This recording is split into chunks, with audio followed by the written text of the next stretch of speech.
How's it going, church? Pastor Caleb here. Hope you're having a fantastic week. Wanted to take a moment just to remind you that this weekend is the finale of our At the Movies series.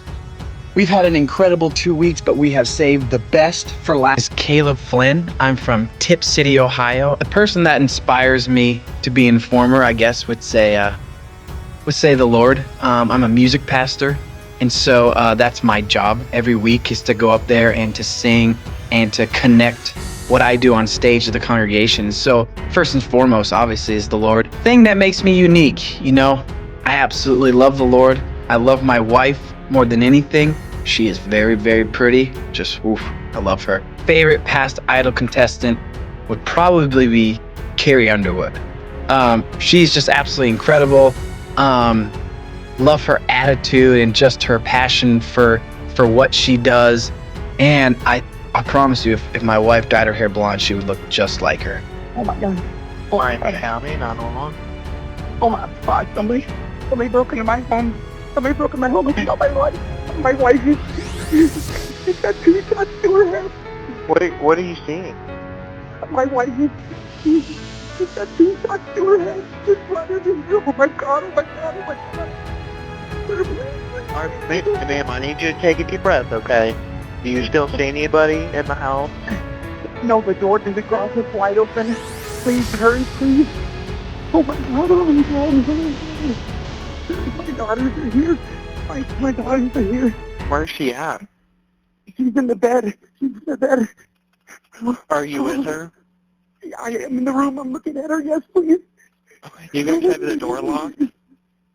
We have the doors to the garage locked, but into the house. Yes. Please. Oh my God. Oh my God. That's the voice. Warm, rehearsed, a man who made his living being watched. He's standing in a church lobby, clean shirt, soft lighting, inviting people to a weekend service, smiling like someone who expects to be trusted.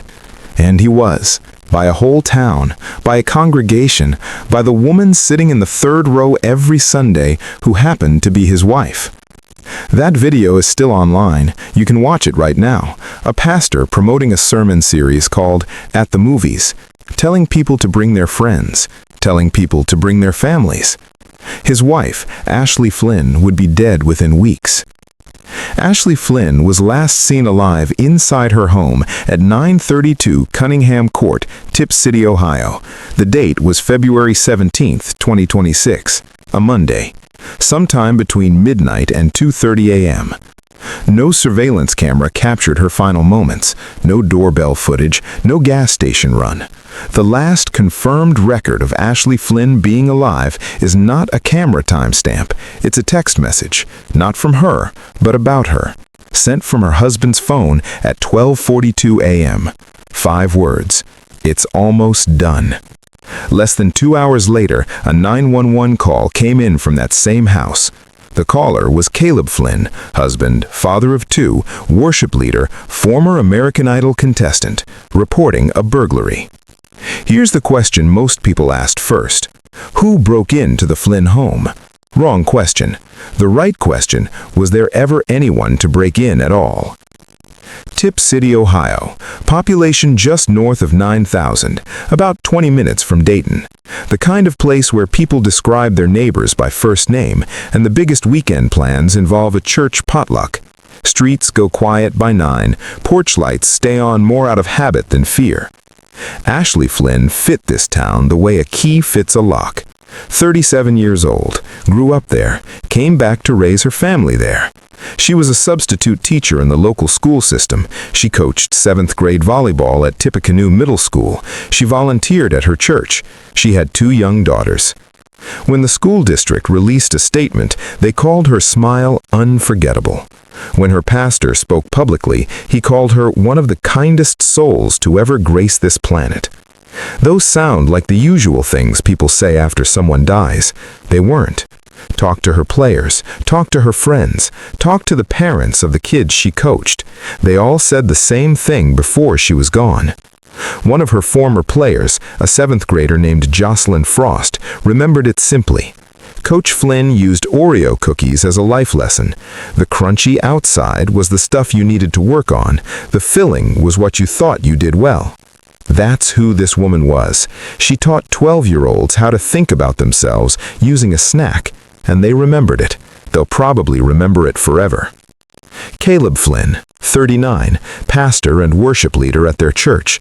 Musically talented, enough to audition for American Idol in 2013. On that episode, sitting in front of the cameras, he said this about Ashley. "I love my wife more than anything. She is very, very pretty. I love her." He had presence. He was comfortable being looked at, being listened to. He stood on a stage every Sunday with a Bible and a microphone and spoke about faith, love, and commitment. No criminal record, a couple of traffic tickets, that's it. From the outside, this was a church family doing everything right. 2 kids, active in their community, surrounded by friends. Their Facebook photos showed exactly what you'd expect. Smiling on a boat, smiling at a cookout, smiling. But here's the thing. There was another woman at that church.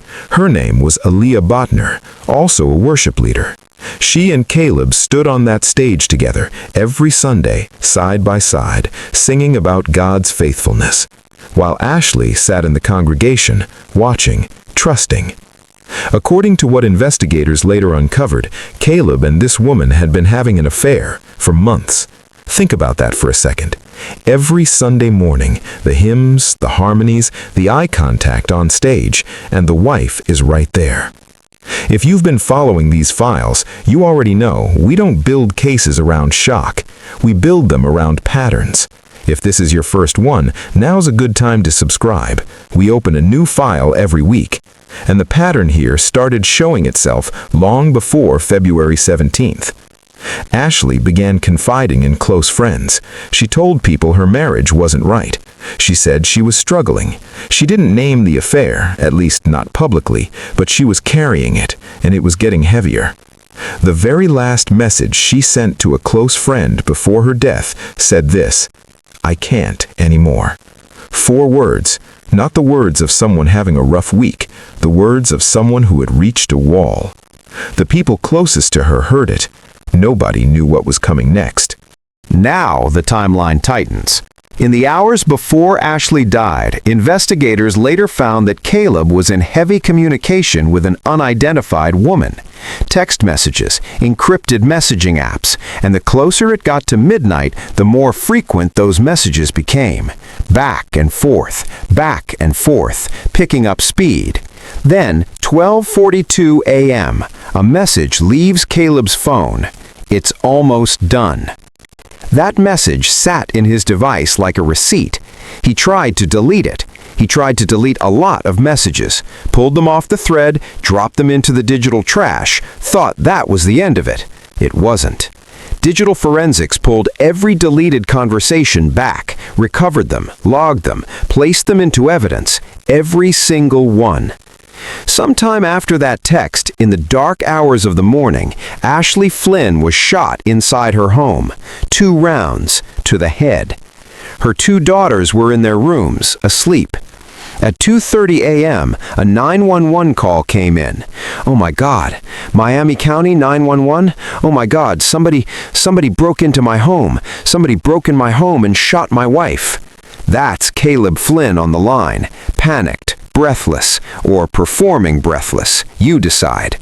The dispatcher asks if the intruder is still inside. He says he doesn't know. He says the garage door is wide open. He says his daughters are in their rooms, still asleep. Stop there.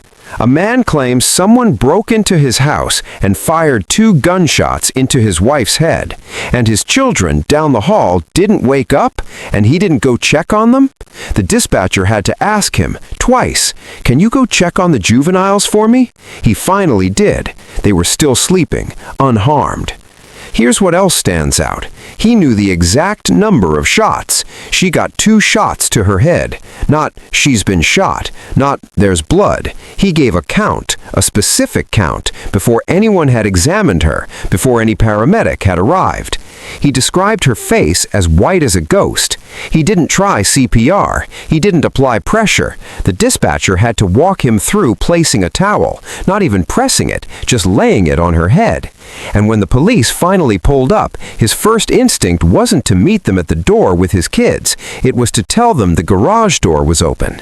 The man was narrating a crime scene, not living through one. If you're hearing this call and you already had a gut feeling, type "inside" in the comments. If you think the burglary story held up even a little, type "outside." We'll come back to this. Tipp City police responded fast. They set up a perimeter. They launched drones. They brought in canine units to track a scent trail from the house. The dogs found nothing. No trail, no scent heading away from the property, no suspect fleeing through the fields behind the house. On the first day, Police Chief Gregory Atkins told reporters the evidence pointed to a burglary gone wrong, signs of forced entry, a family in shock. But here's what was happening behind the scenes. Investigators looked at the neighborhood from above. One way in, one natural route to that cul-de-sac, a secondary road that winds through a few blocks, and doorbell cameras everywhere, on nearly every house along both routes. Nobody showed up on any of them. No figure walking, no car that didn't belong, nothing. Then they looked at the forced entry itself. A door from the garage into the house had been damaged, looked like it had been broken in. But behind that door, on the inside of the garage, there was a freezer pushed up against the door.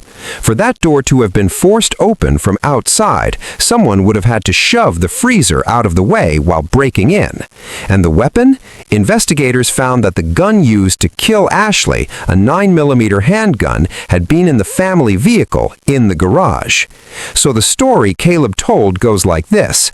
A stranger broke through a door blocked by a freezer, found a gun inside a car parked in the garage, carried that gun upstairs, walked into the bedroom, shot Ashley twice in the head, and then vanished. Left no trace, no footprints, no DNA, no scent, no camera footage, nothing. The detectives weren't buying it. By Wednesday, the FBI was called in, and Chief Atkins changed his language. He called Ashley's death targeted. He told the public he did not believe there was a danger to the community. That's cop speak, and it's loud. If a stranger broke in and killed someone and fled, the community is absolutely in danger, unless there was no stranger, unless the threat was already contained, unless the person responsible was already cooperating with police and didn't know the walls were closing in. If you're still here, you're following the evidence the same way the investigators did. That's what this channel is built for. Subscribe if you want to keep opening files like this one. The phone records came back. The encrypted messaging apps were identified, and the deleted messages, the ones Caleb thought were gone, were recovered from a digital trash folder on his device. Those messages confirmed the affair. They confirmed a pattern of escalating communication in the hours before Ashley's death, and they confirmed that someone on the other end of that phone at 12:42 a.m. received those 5 words: "It's almost done." Prosecutors didn't treat that as casual language. They treated it as coordination. Evidence that whatever happened to Ashley that night was not spontaneous. It was discussed. It was planned, and someone else knew it was happening. The deleted messages became the basis for the tampering charges, because when you scrub your phone the same night your wife is killed, that's not grief, that's cleanup. Here's the part that grinds. After Ashley was killed, the community did what small towns do. They rallied. A GoFundMe went up with a photo of the whole family, Caleb included, and a caption asking people to pray for her husband and 2 daughters. Within days, nearly $70,000 was raised. For the family, for Caleb. People online, true crime followers, armchair investigators, started saying what they always say: it's always the husband. And Tipp City pushed back, hard. This community knew Caleb. They worshipped with him. They trusted him. They said there was no way, not this guy, not the pastor, not the man who sang on American Idol and talked about how much he loved his wife on national television. 3 days. That's how long the faith lasted. What would you have done if you were one of those community members? If you donated? If you'd prayed for him? Drop your honest answer below. Thursday evening, just after 5 o'clock, Caleb Flynn was booked into the Miami County Jail. 1 count of homicide, 2 counts of felonious assault, 2 counts of tampering with evidence. The criminal complaint says he shot Ashley with a 9mm handgun. It says he staged the crime scene to mislead investigators. It says he tried to lead officers astray. The man who stood on a stage every Sunday talking about love and faithfulness was sitting in a cell. Friday morning, case number 26 CRA 285, Caleb C. Flynn. A courtroom is a small room when you're the one standing in it. No stage, no microphone stand, no congregation looking up at you with softened eyes.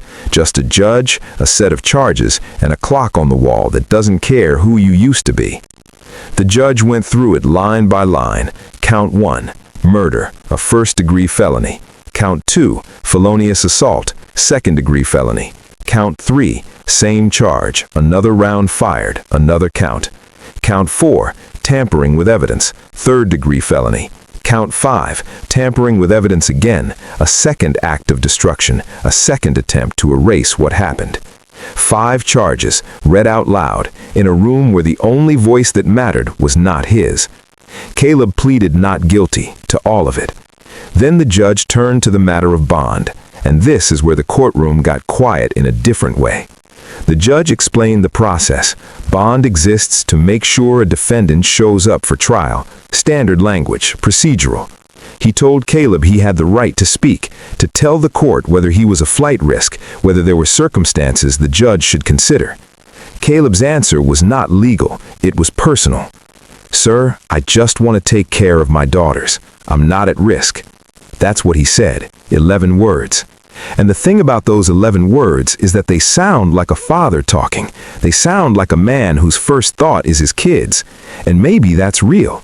Maybe somewhere underneath everything prosecutors are alleging, that instinct is genuine. But here's the thing the courtroom already knew and Caleb was about to find out. Bond was set to $2 million, blanket bond, covering all 5 charges. If he posted it, and $2 million is not a number most people can reach, he'd be placed on pre-trial services, electronic monitoring, house arrest, a GPS unit that tracks every step. But that wasn't the part that hit. The judge kept going, and what came next was delivered in the same flat, procedural tone judges use for everything. No drama, no pause for effect, just the law doing what the law does. No contact with his children whatsoever. Not directly, not indirectly, not through a third party, not through a family member. No phone calls, no text messages, no letters, no electronic communication of any kind, in any way, shape, or form. The judge asked if he understood. Yes, sir.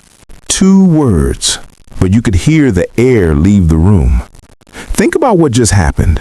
A man who, less than a week ago, was tucking those girls into bed, making breakfast, driving them to school, doing whatever fathers do in a small Ohio town on an ordinary Tuesday. That man just heard a judge tell him he cannot speak to his own children, cannot hear their voices, cannot tell them good night, cannot explain where he is or why he's not coming home. And whether you believe he's guilty or innocent, whether you think he deserves sympathy or a cell with no window, that moment is heavy. Because those girls didn't get a say in any of this. They didn't choose a side. They just lost access to both parents in the span of 5 days. The court adjourned. Caleb was let out. The next hearing was set for February 26, a preliminary hearing. The beginning of the process that will determine whether the evidence holds or falls apart. His attorney can argue. The prosecution can present. But right now, on this Friday morning, a man who once told a national television audience that he loved his wife more than anything is sitting in county jail with a $2 million number hanging over him and a court order that says he can't call his kids. The preliminary hearing is coming.